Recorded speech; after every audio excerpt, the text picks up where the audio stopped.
Right, so, ons almal weet, groot probleme is genetika. Ek het chemie persoonlik gedryf op universiteit, so ek het nie eintlik 'n cooking clue wat gaan aan nie. Ek weet dis twee goedjies wat draai en dit lyk soos DNA.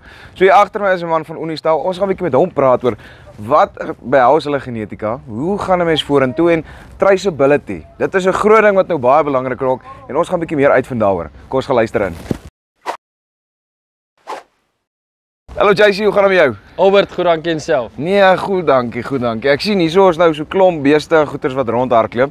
So verduidelik vir my bietjie, wie is Unistel en wat doen julle presies? Ja, so Albert, soos jy sê, die beeste loop hier, dis omtrent ons kos.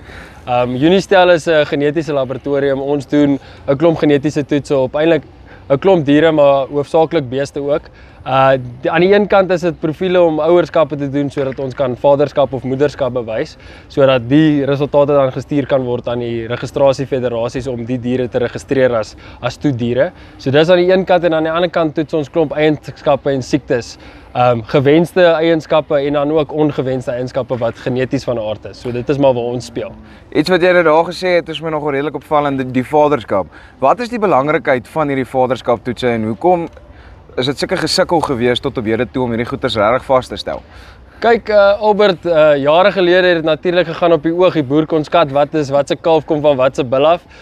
Toe het gegaan na bloedgroepe kyk om ouerskappe te doen en soos die tegnologie aanstap, so raak dit natuurlik al hoe meer akkuraat.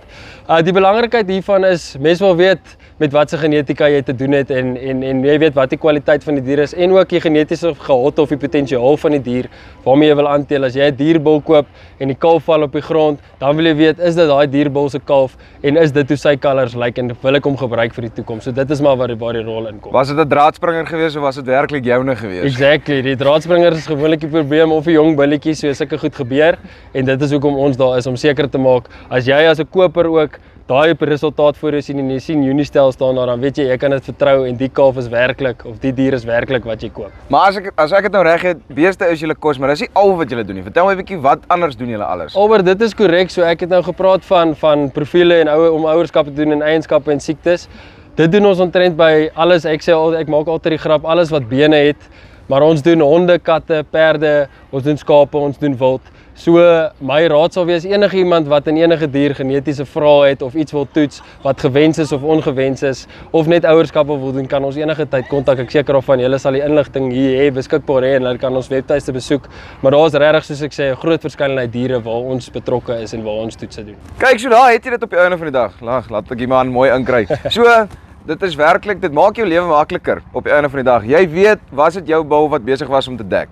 En mense kan nie meer op die oog af vertrou nie, want dit is regtig, jy gaan veilings toe, daar's groot geld wat deesdae betrokke is. So maak seker dat jy weet wat aangaan, dat jou stamboek reg is en dat jy op die einde van die dag die beste besluit kan maak vir jou en jou boerdery.